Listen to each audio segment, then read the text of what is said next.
लेकिन उसे अपनी सिस्टर जिना का कॉल आता है जो उसे याद दिलाती है कि आज उसे जिना के स्कूल में पेरेंट्स टीचर मीटिंग के लिए आना है। जिन्वू अब जल्दी से स्कूल पहुंच जाता है और उसे देख जिना हैरान हो जाती है क्योंकि वो पहले से काफी अलग लग रहा था। उसने नए कपड़े पहने थे और स्टाइलिश हेयर कट भी करवाया था। स्कूल की लड़कियां जिन्वू को देख उस पे लट्टू होने लगती हैं और इस बात पे जिना जिन्वू को चिढ़ाती भी है। मीटिंग के दौरान जिना की टीचर उसकी तारीफ करती है क्योंकि वो बहुत होशियार स्टूडेंट है। इसके बाद टीचर पूछती है कि अगर जिना को भी अवेकनिंग होती है तो क्या जिन्वू उसे हंटर बनने देगा, जिस पर जिन्वू साफ मना कर देता है क्योंकि हंटर वाले काम में बहुत खतरा होता है। ये सुन टीचर खुश होती है और उसे जिना की फ्रेंड सोंगयी के बारे में बताती है जो कि हंटर बनने की जिद पर अड़ी हुई है। बाद में जिन्वू सोंगयी से जाके मिलता है जिसे अब जाके पता चलता है कि जिन्वू जिना का ब्रदर है। जिन्वू सोंगयी को समझाने आता है लेकिन वो कहती है कि वो हंटर वाला काम कभी नहीं छोड़ेगी। ये सुन जिन्वू अब उसे अपने साथ चलने को कहता है।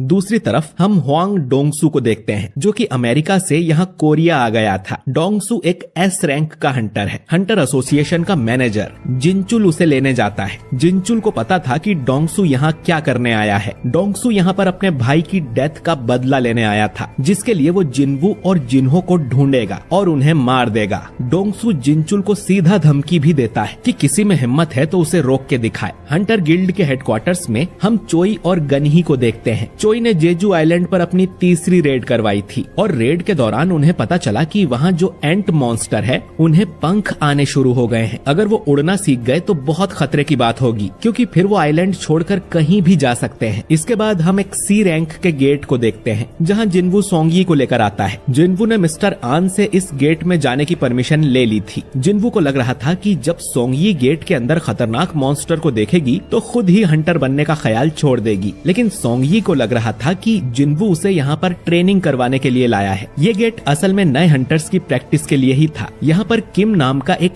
ए रैंक हंटर भी था जो कि एक टैंक है और इस टीम का लीडर है। वो जिन्वू और सोंगयी जैसे छोटी रैंक वालों को देखकर गुस्सा करता है और सोचता है कि मिशन में ये दोनों बोझ की तरह होंगे। खैर, इस पूरी टीम में टोटल 10 हंटर्स थे, एक ए रैंक का, 5 बी रैंक के, 2 सी रैंक के और जिन्वू और सोंगयी जो कि ई रैंक के हैं। जिन्वू सोचता है कि वो तो सोंगयी को इस डंजन में ले जाकर डराना चाहता था कि हंटर की लाइफ कितनी खतरे वाली होती है, पर इतनी अच्छी टीम देख उसे लगता है कि इन्हें कोई परेशानी नहीं होगी। अब ह्यून जिन्वू से आकर कहता है कि अंदर वो लड़ाई ना करे ताकि नए बच्चों को कुछ सीखने को मिले। ह्यून जानता है कि जिन्वू कितना ज्यादा स्ट्रॉन्ग है। इसके बाद ये टीम गेट के अंदर जाने लगती है। अंदर जाते ही जिन्वू को कुछ अजीब लगने लगता है और तभी ये गेट ट्रांसफॉर्म होकर रेड गेट बन जाता है। ये देख जिन्वू तुरंत ही सोंगयी को पकड़ता है और गेट से बाहर निकलने की कोशिश करता है, लेकिन ये गेट सील हो रहा था। जिन्वू चिल्लाकर आन से कहता है कि प्राइमरी स्ट्राइक टीम को तुरंत इन्फॉर्म करे, जिसके बाद ये रेड गेट सील हो जाता है। आन तुरंत ही गिल्ड मास्टर बीक यूनहो को कॉल करता है और उसे बताता है कि एक सी रैंक का गेट रेड गेट में ट्रांसफॉर्म हो गया है। जो सुन बीक तुरंत वहां आने के लिए निकल पड़ता है। इधर जिन्वू और बाकी टीम एक बर्फीली जगह पर पहुंच गई थी। सोंगयी पूछती है कि रेड गेट और नॉर्मल गेट में क्या फर्क होता है। जिन्वू बताता है कि रेड गेट ज्यादा खतरनाक होते हैं। एक बार उनमें एंटर करने के बाद ना कोई बाहर जा सकता है और ना कोई अंदर आ सकता है। ये लोग अब इस जगह से तब तक बाहर नहीं निकल सकते हैं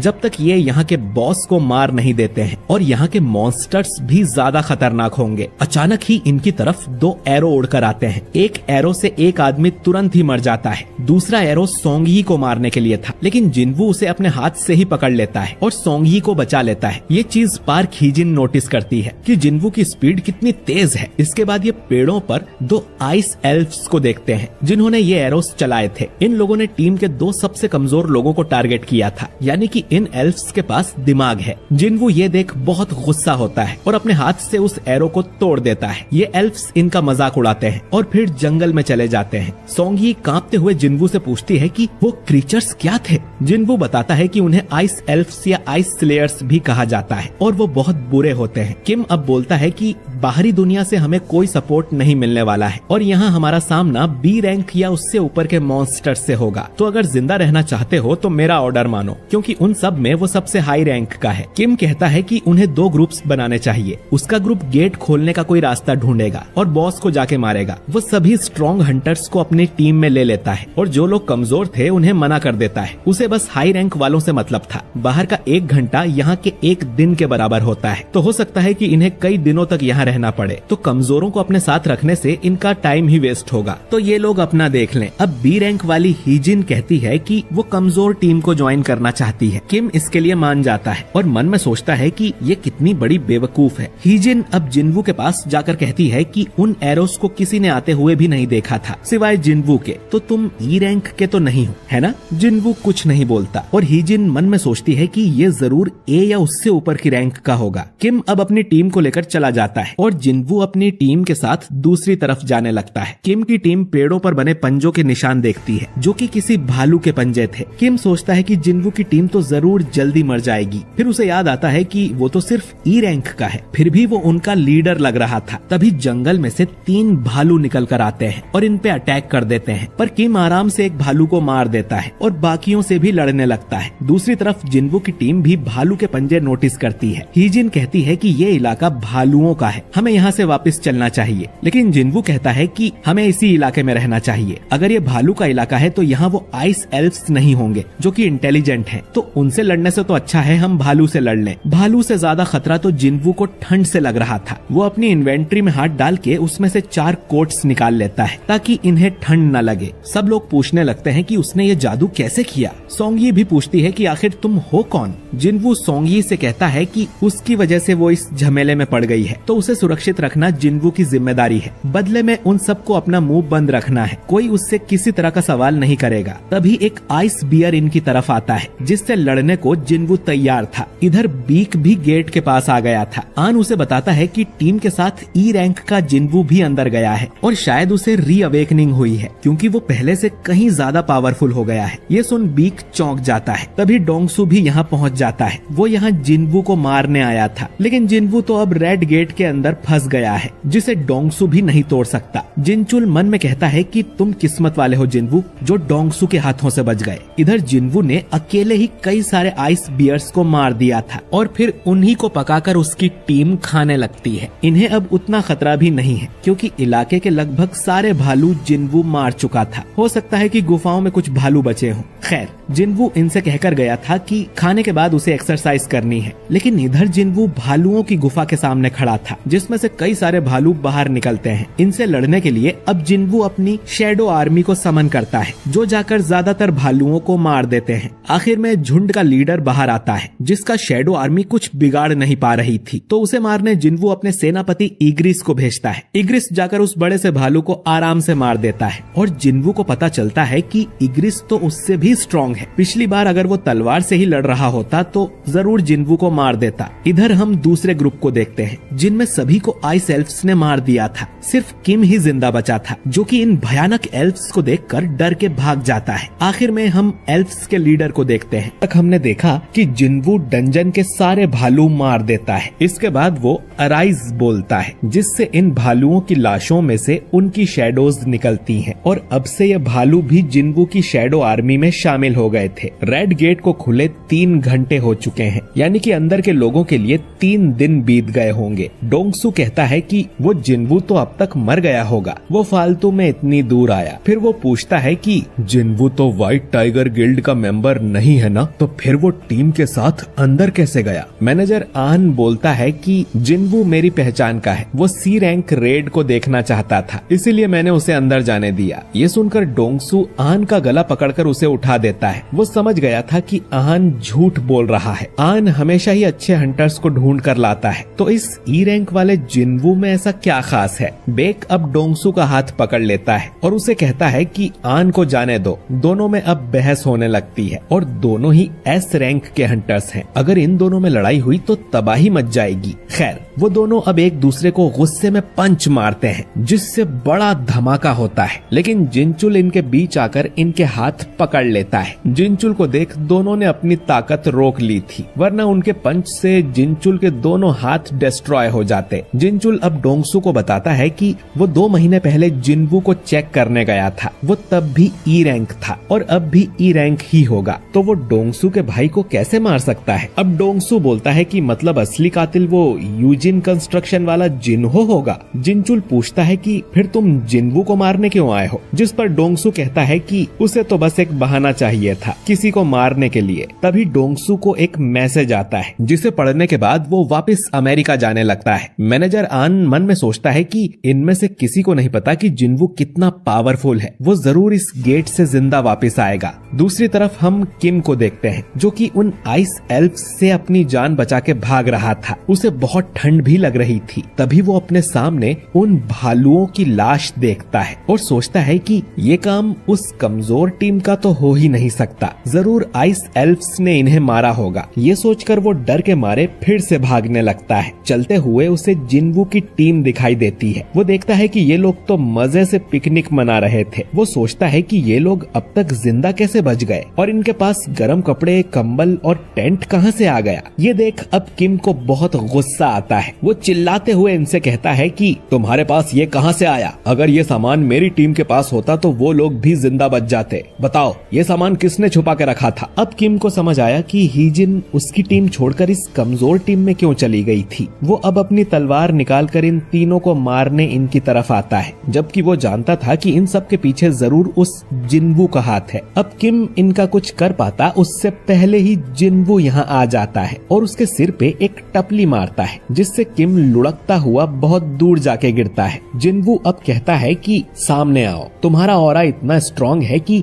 गायब होने के बाद भी वो उन्हें नोटिस कर पा रहा है। असल में आइस एल्फ्स का लीडर अपनी सेना के साथ यहाँ आ गया था, जिसका नाम बारका है। ये जिन्वू से बातें करने लगता है और जिन्वू भी उसकी बात का जवाब देता है। लेकिन अजीब बात ये थी कि ये एल्फ्स कोई और ही भाषा बोल रहे थे और इनकी बातें सिर्फ जिन्वू ही समझ पा रहा था। जिन्वू भी सोचता है कि शायद सिस्टम की वजह से वो इनकी लैंग्वेज समझ पा रहा है। बारका अब कहता है कि मेरे दोस्त से मिलो जिसने तुम लोगों पर तीर चलाए थे। इसने बताया कि इंसानों के बीच एक बहुत स्ट्रॉन्ग आदमी मौजूद है और वो जिन्वू से फाइट करना चाहता है। बारका की बात खत्म भी नहीं हुई थी कि उससे पहले ही जिन्वू उस एल्फ की गर्दन उड़ा देता है, जो देख बारका भी समझ जाता है कि जिन्वू में जरूर कोई बात है। जिन्वू बारका पर भी अटैक करता है, लेकिन वो उसके अटैक से बच जाता है। बारका अब रिवील करता है कि उन सभी मैजिक बीस्ट्स के अंदर एक आवाज होती है जो उन्हें इंसानों को मारने का बोलती है, लेकिन ये आवाज जिन्वू को मारने का नहीं बोल रही थी। तो उसे लग रहा था कि जिन्वू कोई इंसान नहीं है। जिन्वू अब सोचता है कि उसका सिस्टम भी तो उसे ऐसे ही ऑर्डर्स देता है। शायद जिन्वू सिस्टम का एक प्लेयर है, इसीलिए ये लोग उसे इंसान नहीं समझ रहे। बारका अब जिन्वू से कहता है कि हमें समझौता करना चाहिए, तुम्हारे पीछे छुपे इंसान हमें दे दो और हम तुम्हें जाने देंगे। जिन्वू पूछता है कि आखिर तुम लोग हो कौन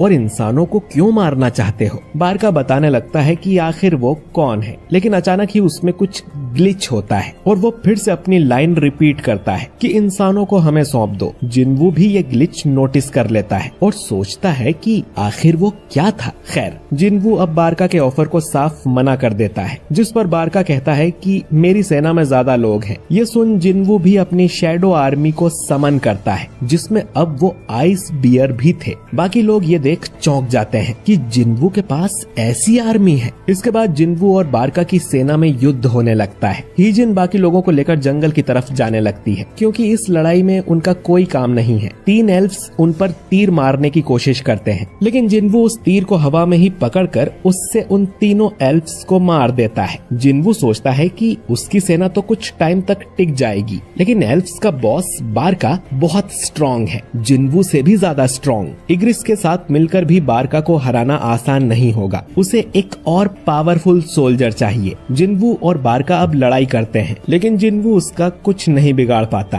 तभी जिन्वू की शैडो आर्मी में जो 3 जादूगर थे वो बारका के ऊपर बड़ा सा धमाका कर देते हैं, पर उससे बारका को कुछ नहीं होता। इधर किम को भी होश आ जाता है और जिन्वू को सामने देख वो उसे मारने के लिए उसकी तरफ दौड़ने लगता है। जिन्वू अब इग्रिस को बुलाकर उससे किम को मरवा देता है और फिर अराइज कहकर किम की लाश में से उसकी शैडो बाहर निकाल लेता है, जो कि बहुत खतरनाक लग रहा था। और ये भी अब जिन्वू की सेना का सिपाही बन गया है। जिन्वू कहता है कि अब से तुम्हारा नाम आयरन होगा। बारका अब आयरन पर हमला करता है और देखता है कि आयरन दिमाग से पैदल है, लेकिन उसमें ताकत बहुत है। इधर सोंगयी हीजिन से पूछती है कि क्या सारे डंजन्स में इसी तरह युद्ध होते हैं। हीजिन कहती है कि बिल्कुल नहीं, वो तो पहली बार ऐसी लड़ाई देख रही है। खैर, इधर जिन्वू, आयरन और इग्रिस तीनों मिलकर बारका से लड़ने लगते हैं। बारका तीनों को ही अच्छी फाइट दे रहा था। जिन्वू उसके अंदर एक चाकू घुसा देता है, लेकिन बारका को ज्यादा चोट नहीं आती और वो कहता है कि मुझे हल्के में समझना बंद करो। जिन्वू कहता है कि तुम सच में काफी स्ट्रॉन्ग हो, लेकिन तुम्हारी सेना कहाँ गई?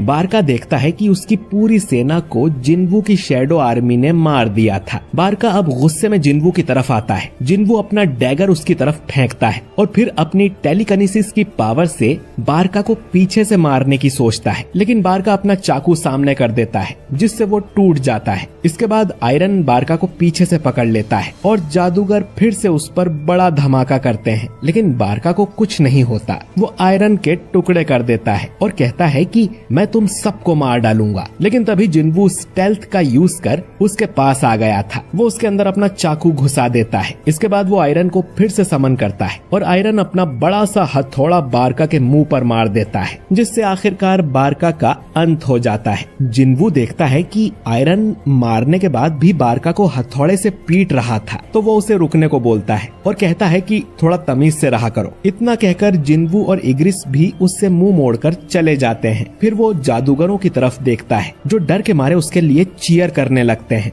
जिन्वू के साथ ही चैन की सांस लेते हैं और क्योंकि जिन्वू ने डंजन के बॉस को मार दिया था तो इनके लिए बाहर जाने का गेट भी खुल जाता है, जो देख सभी खुश हो जाते हैं। जिन्वू सोचता है कि जाने से पहले उसे बारका को भी अपनी शैडो आर्मी में शामिल कर लेना चाहिए। इधर आन कहता है कि अब तक तो गेट के अंदर एक हफ्ता बीत गया होगा। वो प्रेसिडेंट बेक से घर जाके आराम करने को कहता है, लेकिन बेक कहता है कि उनकी गिल्ड के मेंबर्स अंदर फंसे हुए हैं तो वो यहाँ से नहीं जाएगा। तभी ये रेड गेट बदल कर ब्लू हो जाता है और हंटर्स उसमें से बाहर आने लगते हैं और बेक ये देखकर हैरान हो जाता है। ए रैंक का किम जिंदा नहीं बचा, बल्कि जितने भी लो रैंक के हंटर्स थे वो ही जिंदा बच के आए हैं। जिन्वू को देख आन खुश हो जाता है। उसने तो बोला था कि जिन्वू को कुछ नहीं होगा। इसके बाद वो गेट बंद हो जाता है। जिन्वू अब सोंगयी से कहता है कि चलो तुम्हें घर छोड़ देता हूँ। बेक जिन्वू को रोकते हुए कहता है कि मुझे तुमसे कुछ सवाल पूछने हैं, लेकिन जिन्वू कहता है कि उसका मूड नहीं है, वो थक गया है। ये सुन बेक गुस्सा हो जाता है कि ये लड़का उसका ऑर्डर कैसे नहीं मान रहा। वो उसके कंधे पर हाथ रखकर कहता है कि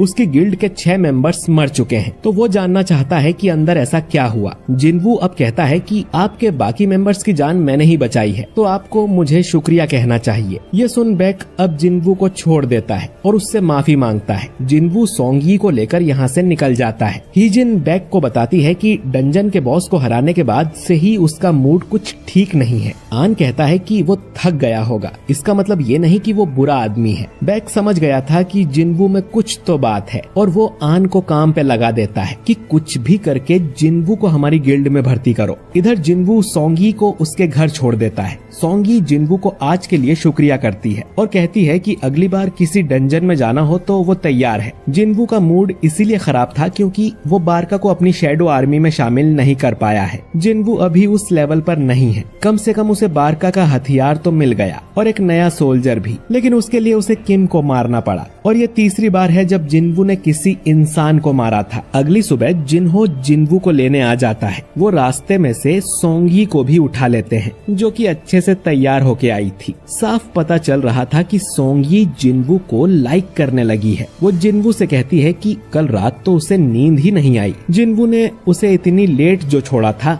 उनके बीच ये बातें सुन जिन्हो सोचता है कि कहीं इनका कोई चक्कर तो नहीं चल रहा। वो जिन्वू को याद दिलाता है कि बॉस आपको पता है ना कि सोंगयी अंडर एज है, जिस पर जिन्वू कहता है कि हाँ तो। अब ये सुन जिन्हो चुपचाप गाड़ी चलाने लगता है और ये एपिसोड यहीं पर एंड हो जाता है। हम जिन्वू और जिन्हो को एक डंजन के अंदर देखते हैं जहां जिन्वू अपनी शैडो आर्मी से ही इस डंजन के सारे मॉन्स्टर्स मरवा देता है। जिन्हो ने पहली बार ये शैडो आर्मी देखी थी और वो जिन्वू से पूछता है कि ये क्या है। जिन्वू कहता है कि बता पाना थोड़ा मुश्किल है, ऐसा समझ लो कि ये मेरी स्किल का एक हिस्सा है। इसके बाद जिन्वू शैडो आर्मी को माना स्टोन कलेक्ट करने के काम पर भी लगा देता है। जो देख जिन्हो निराश हो जाता है, क्योंकि एक यही काम तो उसके पास बचा था और अब वो भी उसे करने को नहीं मिल रहा। खैर, इनकी डील के मुताबिक इन्होंने पूरी 19 डंजन रेड कंप्लीट कर ली थी और सेलिब्रेट करने ये एक रेस्टोरेंट में जाते हैं। अब जिन्हो को बस रिटन एग्जाम में पास होना है और फिर उसे गिल्ड मास्टर का लाइसेंस मिल जाएगा। वो जिन्वू से पूछता है कि अब वो क्या करेगा। जिन्वू कहता है कि कुछ दिनों के लिए उसे बाहर जाना है। जिन्हो को अब थोड़ी चढ़ गई थी। वो बोलता है कि उसका एक बड़ा भाई है, लेकिन उनकी आपस में बिल्कुल नहीं बनती। वहीं दूसरी तरफ जिन्वू ने न सिर्फ उसकी जान बचाई बल्कि उसकी मदद भी की, तो वो सोचता है कि काश जिन्वू उसका बड़ा भाई होता। ये सुन अब जिन्वू बोलता है कि ठीक है, आज से तुम मेरे छोटे भाई हुए। जो सुन जिन्हो बहुत खुश होता है। दूसरी तरफ अमेरिका में हम एक डंजन को देखते हैं जिसमें एक हंटर अपनी जान बचा के भाग रहा था, क्योंकि इस डंजन में उन्हें कोई मॉन्स्टर नहीं बल्कि एक हट्टा कट्टा इंसान मिला था। ये आदमी बोलता है कि डरो मत, मैं इंसान हूँ, मुझे घर जाना है। इसके बाद इस आदमी को जेल में बंद कर दिया जाता है, क्योंकि इन्हें शक था कि ये कोई मॉन्स्टर है जिसने इंसान का रूप लिया हुआ है। इस आदमी का कहना था कि ये 10 साल से एक डंजन में फंसा हुआ था और अब जाकर बाहर निकला है। इस आदमी का नाम है संगिल हुआन, लेकिन क्योंकि ये इंग्लिश नहीं बल्कि कोरियन बोलता था, इसीलिए इससे पूछताछ करने के लिए डोंगसू को यहाँ बुलाया गया है। दूसरी तरफ जिन्वू जिना को बताता है कि वो कुछ दिनों के लिए बाहर जा रहा है। जिना को लगता है कि वो अपनी गर्लफ्रेंड से मिलने जा रहा होगा, लेकिन जिन्वू कहता है कि ऐसा नहीं है। असल में जिन्वू डीमन किंग के कैसल में जा रहा था, क्योंकि ये वाला मिशन पूरा करने पर उसे एलिक्सर ऑफ लाइफ मिलेगा, जो कि दुनिया की किसी भी बीमारी को ठीक कर सकता है। तो जिन्वू उसका इस्तेमाल करके अपनी मदर को ठीक कर लेगा। अब कैसल में एंटर करते ही सिस्टम जिन्वू को एक क्वेस्ट देता है, जो था कि उसे 10,000 डीमंस को मारना होगा और जिन्वू उनसे लड़ने के लिए तैयार था। इधर जिन्हो अपने फादर से रिक्वेस्ट करता है कि उनकी जो नई गिल्ड खुलने वाली है उसका हेड वो बड़े भाई की जगह जिन्हो को बना दे। उसके फादर इसके लिए मान जाते हैं, लेकिन उनकी एक शर्त थी, जिन्वू को हमारी गिल्ड में भर्ती कर लो। अगर ऐसा हुआ तो जिन्हो को कंपनी का हेड बना देंगे। इधर जिन्वू कुछ डीमंस को मार देता है और उसे ये भी पता चलता है कि यहाँ वो जो डीमंस मार रहा है इन्हें वो अपनी शैडो आर्मी में शामिल नहीं कर सकता। खैर, उसे बहुत दूर जाना था, तो वो अपनी शैडो आर्मी में उस आइस बियर लीडर को समन करता है, जो कि अपने रास्ते में आए डीमंस को कुचलते हुए आगे बढ़ रहा था। इसीलिए जिन्वू इस भालू का नाम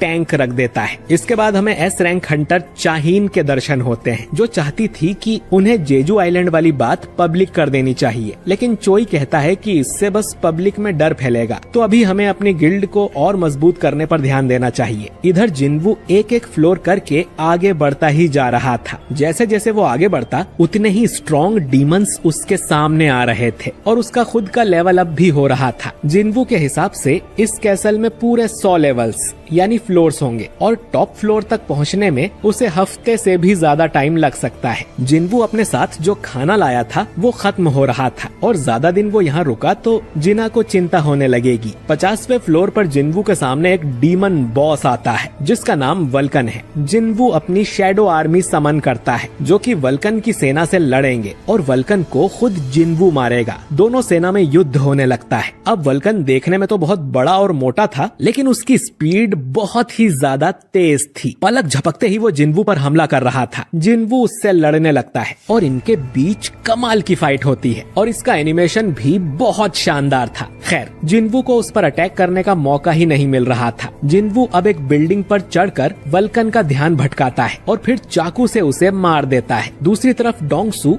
इलहुआन से पूछताछ करने अमेरिका आ गया था। इलहुआन उससे पूछता है कि पिछले 10 सालों में इंसानों को गेट्स और मैजिक बीस्ट्स के बारे में कितना पता चला है, और ये सब तो कुछ भी नहीं है। असली तबाही तो अब आने वाली है और मेरा काम उसी तबाही को रोकने का है। डोंगसू को ये भी पता चलता है कि इस आदमी की एक वाइफ और 2 बच्चे भी हैं और इसके बेटे का नाम था सांग जिनवू। जी हाँ दोस्तों, ये आदमी कोई और नहीं बल्कि जिनवू का फादर है, जो 10 साल पहले लापता हो गया था। डोंगसू अब ये जानकर इलहुआन से कहता है कि तुम्हारा बेटा तो मर चुका है। जो सुन इलहुआन गुस्सा हो जाता है और फिर इस बिल्डिंग में एक बड़ा सा धमाका होता है जिससे पूरी बिल्डिंग ही गिर जाती है और हम देखते हैं कि इलहुआन ने डोंगसू की बुरी तरह से धुलाई कर दी थी। डोंगसू एस रैंक का हंटर होके भी इतनी बुरी तरह से पिट गया था, तो सोचो कि इलहुआन कितना ज्यादा स्ट्रॉन्ग होगा। इधर जिन्वू 75वें फ्लोर तक आ गया था, लेकिन उसका खाना खत्म हो गया था, तो उसे वापस घर जाना होगा। अब सिर्फ 25 फ्लोर ही बचे थे। इतने डीमंस को हराने की वजह से जिन्वू का काफी लेवल अप हो गया था और उसे कई सारे मैजिक आइटम भी मिलते हैं और एक रैंडम लूट बॉक्स में से एक और डंजन की मिलती है। एलिक्सर ऑफ लाइफ बनाने के लिए 3 में से 2 इंग्रेडिएंट्स तो उसे मिल गए हैं और जब वो अगली बार आएगा तो उस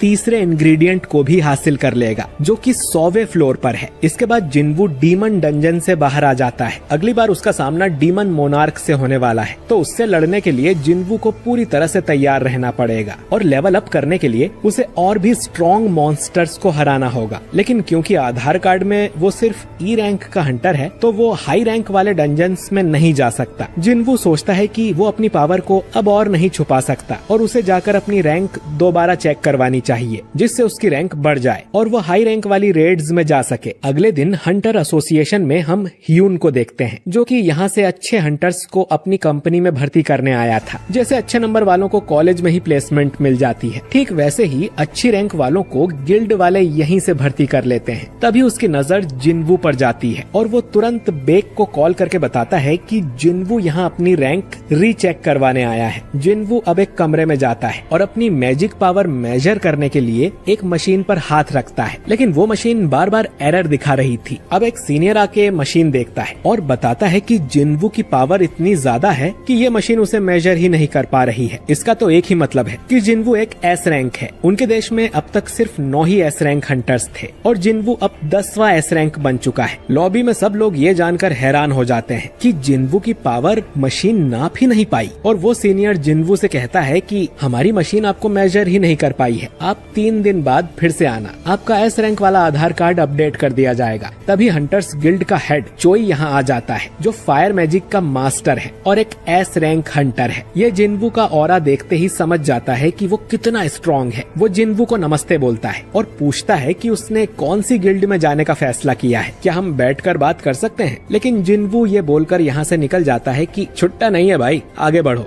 जो देख चोई को यकीन नहीं होता क्योंकि इस दुनिया में एस रैंक हंटर्स सेलिब्रिटी से कम नहीं होते और जिनवू ने तो चोई को पूछा भी नहीं। तभी बेक भी भागते हुए यहाँ आता है और उसे देख चोई समझ जाता है कि ये भी जिनवू को भर्ती करने आया है। जिनवू अपनी मदर से मिलने हॉस्पिटल जाता है और प्रॉमिस करता है कि वो जल्द ही उन्हें ठीक कर देगा। बाहर निकलते ही उसे जिनचुल मिलता है जो बताता है कि हंटर एसोसिएशन के चेयरमैन गोगन ही उससे मिलना चाहते हैं। गन ही इस देश के पहले एस रैंक हंटर थे और 80 साल के होने के बाद भी वो जिनवू जितने पावरफुल हैं। गन ही जिनवू को एस रैंक मिलने पर बधाई देते हैं और जिनवू को सीधा हंटर एसोसिएशन में जॉब ऑफर करते हैं। दोस्तों, जो 5 प्राइवेट गिल्ड्स हैं वो हंटर एसोसिएशन के अंडर ही आते हैं। मानो कि गिल्ड प्राइवेट कॉलेज है और एसोसिएशन सरकारी यूनिवर्सिटी। जिनवू को सीधा सरकारी नौकरी मिली थी जिससे उसकी लाइफ सेट हो जाएगी और तगड़ा दहेज भी मिलेगा। लेकिन सरकारी नौकरी में ज्यादा काम करना होता नहीं है। जिनवू तो लेवल अप करने के लिए हाई रैंक डंजन्स में जाना और मॉन्स्टर्स को मारना चाहता है, इसीलिए वो गन ही के ऑफर को मना कर देता है और गन ही उसके फैसले की इज्जत करते हुए उसे जाने देता है। इधर डोंगसू हॉस्पिटल में पड़ा हुआ था। उसका चीफ आकर पूछता है कि वो इलहुआन कोई मैजिक बीस्ट था क्या, जिस पे डोंगसू बोलता है कि मेरी हालत देखकर क्या लगता है। चीफ बताता है कि हम उसे ढूंढ रहे हैं, लेकिन जिसने तुम्हारी धुलाई कर दी उसे कोई और तो क्या ही पकड़ पाएगा। डोंगसू को याद आता है कि इलहुआन ने उससे कहा था कि तुम्हारी भलाई इसी में है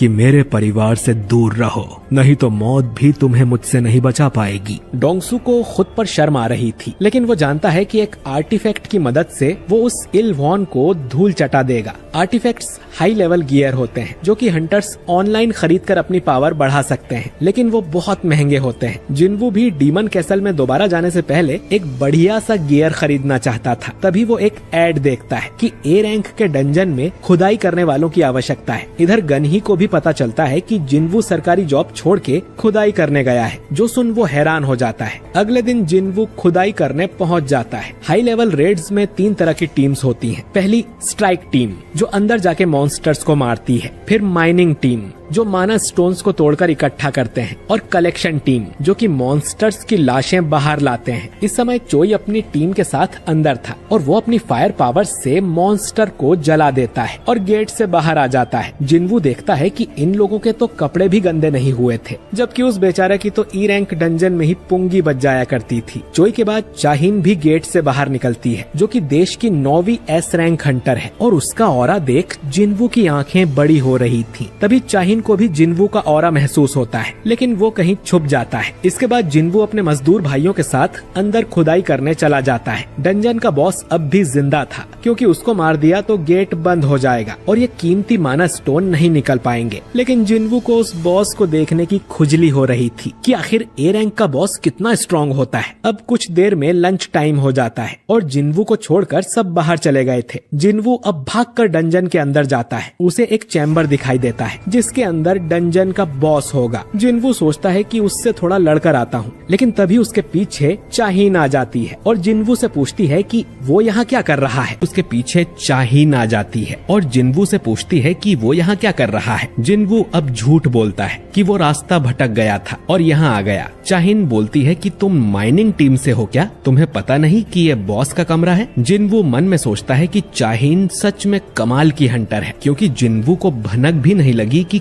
कब वो उसके पीछे आ गई। जिन्वू ने अपने हथियार को गायब कर दिया था और चाहीन सोचती है कि उसे वहम हुआ था क्या? इसके हाथ में तो अभी एक हथियार था। चाहीन जिन्वू को यहाँ से बाहर निकलने को बोलती है, क्योंकि अगर उसने बॉस को भड़का दिया तो पूरी माइनिंग टीम पर खतरा आ जाएगा। जिन्वू यहाँ से जाने लगता है। अब जैसे ही वो चाहीन के पास से गुजरता है तो चाहीन को कुछ महसूस होता है और वो जिन्वू को रोककर उसका शरीर सूंघने लगती है और बोलती है कि तुम में से तो बदबू नहीं आ रही, तुम सच में हंटर ही हो ना? इसके बाद वो आईडी कार्ड पर जिन्वू का नाम और रैंक देखती है और कहती है कि तुम जा सकते हो। दोस्तों, असल में चाहीन की नोज बहुत सेंसिटिव है और उसे हंटर्स और मॉन्स्टर्स में से बहुत ज्यादा बदबू आती है, इसीलिए वो हमेशा अपनी नाक पर रुमाल रखती है। लेकिन जिन्वू पहला ऐसा हंटर था जिसमें से उसे बदबू नहीं आ रही थी, बल्कि खुशबू आ रही थी। जिन्वू अब माइनिंग टीम के पास चला जाता है, जो कहते हैं कि तुमने चाहीन से बात की, तुम तो बड़े किस्मत वाले हो। वो लंच टाइम में डंजन में आती रहती है बॉस पर नजर रखने के लिए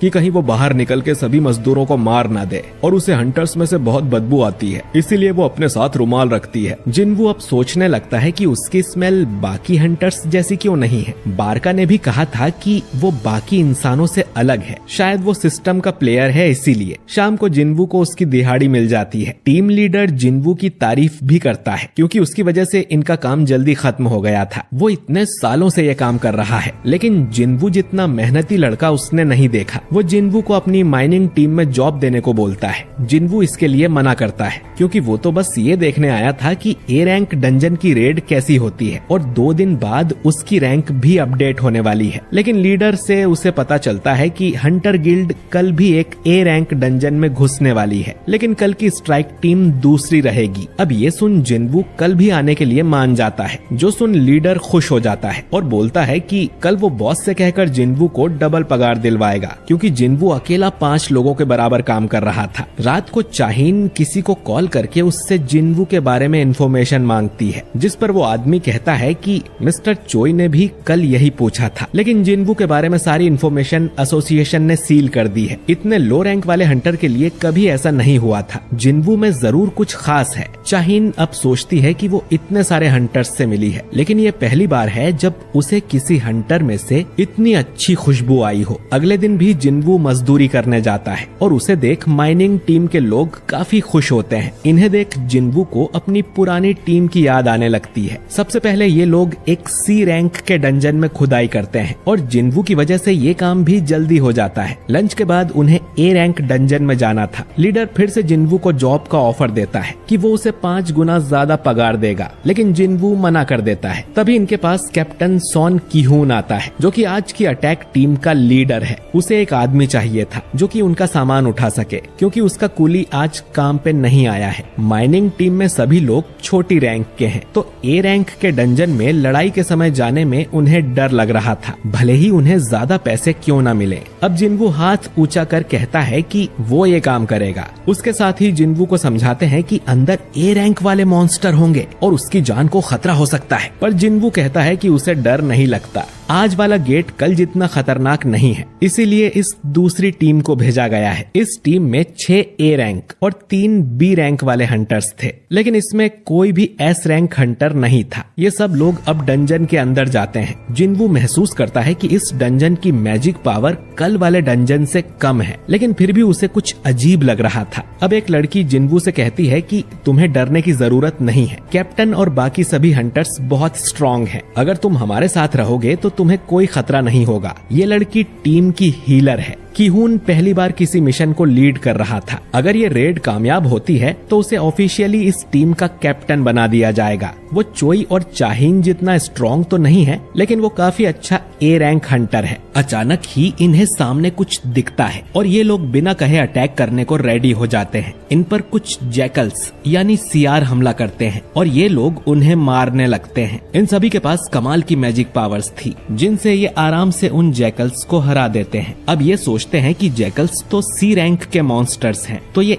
ए रैंक के डंजन में क्या कर रहे हैं, क्योंकि यहाँ इनके शिकार लायक कुछ भी नहीं है, तो इन्हें तो मर जाना चाहिए था। जिन्वू को अब इनके गले पर पट्टा बंधा हुआ दिखता है, यानी कि इन्हें किसी ने पाला था। तभी इनके सामने कुछ मॉन्स्टर आते हैं जिनका नाम हाई ऑर्क्स है। इन्हें देख सब डर जाते हैं क्योंकि ये इंटेलिजेंट मॉन्स्टर होते हैं। ये ऑर्क्स अब हंटर पे हमला करने लगते हैं और इनकी पावर बहुत ज्यादा थी। ये ऑर्क्स सीधा ही कमजोर हीलर्स को निशाना बनाते हैं। जादूगर उनसे लड़ते हैं, लेकिन उनके जादू का ऑर्क्स पर असर नहीं हो रहा था। एक लड़की अपने जादू से इन्हें बांधने की कोशिश करती है, लेकिन ये काफी स्ट्रॉन्ग थे तो आराम से छूट जाते हैं। एक जादूगर अपने फायर सोल्जर्स को समन करता है और उन्हें लड़ने को बोलता है। बाकी हंटर भी इन ऑर्क्स से लड़ने की कोशिश कर रहे थे, लेकिन वो इनके सामने कमजोर थे। ये लोग नंबर में भी ऑर्क्स के मुकाबले कम थे। ए रैंक को इनसे लड़ने में दिक्कत हो रही थी, तो बी रैंक तो इनके सामने टिकेंगे ही नहीं। एक ऑर्क अब एक बी रैंक वाले हंटर का हाथ काट देता है। ली नाम की हंटर अपने मैजिक से उस ऑर्क को पकड़ लेती है और हीलर उस हंटर के हाथ को वापस से ठीक कर देती है, लेकिन तभी उसके पीछे एक बड़ा सा ऑर्क आता है और हीलर समझ जाती है कि उसकी मौत पक्की है। लेकिन तभी अचानक उस ऑर्क का गला दबने लगता है और उसकी मौत हो जाती है। हीलर को समझ ही नहीं आता कि ये कैसे हुआ। ये काम असल में जिन्वू ने किया था, जो कि अपनी स्टेल्थ वाली स्किल से गायब हो गया था। इसके बाद वो सभी मॉन्स्टर्स के हाथ पैर पर चाकू से कट मार के उन्हें कमजोर करने लगता है, ताकि हंटर्स उन्हें आराम से हरा पाए। जिन्वू इन लोगों को अपनी पावर दिखाना नहीं चाहता था, लेकिन वो अपने सामने किसी को मरने भी नहीं दे सकता। वो बिना दिखे ही सभी ऑर्क्स को कमजोर कर देता है और हंटर्स उन्हें मार देते हैं। सभी सोचने लगते हैं कि अचानक ही ये ऑर्क्स कमजोर कैसे हो गए थे। उनमें से तो किसी ने ये काम नहीं किया था, पर ये लोग जिंदा बच गए, यही बड़ी बात है। अब इनमें ली नाम की जो लड़की है वो मैजिक कास्टर है, तो जिन्वू ने गायब होके जो कुछ किया वो सब उसने देख लिया था। अब जिन्वू किसी कारण से ही ये बात छुपा रहा होगा। ये सोचकर ली भी किसी को इस बारे में नहीं बताती। हंटर्स अब कैप्टन से पूछने लगते हैं कि उन्हें डंजन में आगे बढ़ना है या यहीं से वापस घर चले, क्योंकि ये काम उनके बस का तो नहीं है। किहुन अब फैसला लेता है कि उन्हें यहीं से वापस लौट जाना चाहिए, लेकिन वापस जाते समय ये देखते हैं कि गेट पर किसी ने बैरियर लगा दिया था, यानी कि ये अब बाहर नहीं जा सकते हैं। ली कहती है कि वो इस बैरियर को तोड़ सकती है, लेकिन उसे टाइम लगेगा और इस डंजन में कोई हाई लेवल का मॉन्स्टर है जिसने ये बैरियर लगाया होगा। लेकिन जादूगर जब इस बैरियर को तोड़ने की कोशिश करते हैं तो उनकी हालत खराब हो जाती है। तभी इन सबको भयानक मैजिक पावर महसूस होती है और ये लोग पीछे मुड़कर देखते हैं कि अब तो उन हाई ऑर्क्स की पूरी सेना ही आ गई थी। अगर ये इनसे लड़े तो ये पक्का मारे जाएंगे। ऑर्क्स में से अब एक मॉन्स्टर आगे आता है और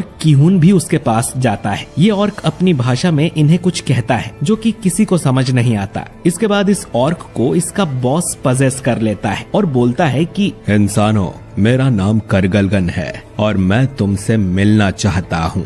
ये बैरियर इसी ने लगाया था, क्योंकि ये इस ट्राइब का महान जादूगर है और इस डंजन में उससे ज्यादा स्ट्रॉन्ग और कोई नहीं है। तो इनके पास दो रास्ते हैं, या तो अभी करगलगन की सेना के हाथों मारे जाएं, या तो उससे मिलने उसके महल में जाएं। किहुन कहता है कि वो उससे मिलना चाहते हैं। किहुन अब जिन्वू से कहता है कि हम जैसे ही बॉस को देखेंगे उस पर अटैक कर देंगे। उसका ध्यान भटकाने से ये बैरियर हट जाना चाहिए, तब तुम यहाँ से बाहर चले जाना और एस रैंक वाली टीम को जाके सब बता देना। जिन्वू कहता है कि इसमें तो तुम सब मारे जाओगे, जिस पर किहुन बोलता है कि उनका मिशन यहाँ के बॉस को मार के गेट बंद करने का है, यहाँ से जिंदा जाने का नहीं। हीलर अब जिन्वू को अपनी एक डायरी देती है और कहती है कि ये मेरी फैमिली तक पहुँचा देना, हमें अपना मिशन पूरा करना ही होगा, लेकिन तुम यहाँ से जिंदा जा सकते हो। जिन्वू सोचता है कि ऐसी ही सिचुएशन डबल डंजन में हुई थी, लेकिन वहाँ उसके साथ ही जिन्वू को बलि का बकरा बकरा बना के भाग गए थे, पर यहाँ सब उल्टा है। ये लोग खुद मरने जा रहे हैं ताकि जिन्वू यहाँ से भाग सके। जिन्वू उसकी डायरी रख लेता है। इधर बाहर हम चाहीन को देखते हैं जो कि जिन्वू से मिलने आई थी। उसे टीम लीडर से पता चलता है कि जिन्वू तो अटैक टीम के साथ कूली बन के डंजन के अंदर गया है। खैर, इन सभी हंटर्स को करगलगन के महल में ले जाया जाता है, जहाँ गद्दी पर बैठा करगलगन इनका स्वागत करता है। और अब तक हमने देखा कि जिन्वू को ढूंढते हुए चाहीन भी यहाँ आ गई थी। चाहीन अब सोचती है कि एक ई रैंक का हंटर कूली बन के ए रैंक के डंजन में गया है, उसे अपनी जान प्यारी नहीं है क्या? कल भी जिन्वू बॉस रूम के बाहर खड़ा हुआ था और उसके हाथ में हथियार भी था। उसके साथ जरूर कुछ गड़बड़ है। वो माइनिंग टीम के लीडर से कहती है कि मैं अंदर जा रही हूँ, लेकिन वो यहाँ खाली हाथ ही आ गई थी। तो वो माइनिंग टीम के लीडर से कोई हथियार मांगती है और वो अपनी खुदाई वाली गेती उसे पकड़ा देता है। चाहीन बोलती है कि इसके अलावा और कुछ नहीं है क्या, जैसे तलवार या भाला? लीडर बोलता है कि हम मजदूर हैं मैडम, हमारे पास ये सब कहाँ से आएगा, एक फावड़ा और है चाहिए हो तो। चाहीन कहती है कि रहने दो और खाली हाथ ही अंदर जाने लगती है, लेकिन फिर मुड़कर वापस आती है और लीडर से वो गेती ले लेती है कि ये खाली हाथ जाने से तो अच्छा है। इधर महल के अंदर ढेर सारे हाई ऑर्क्स थे। अगर ये डंजन से बाहर निकल गए तो आराम से पूरे शहर को तबाह कर देंगे। खासकर इनमें 4 ऐसे हाई ऑर्क्स थे जिनका ऑरा बाकियों से काफी अलग था। कीहून सोचता है कि हमें डंजन बॉस को हराकर इस गेट को बंद करना ही होगा। अब बॉस करगलगन कहता है कि तुम मुझसे डर गए क्या इंसान?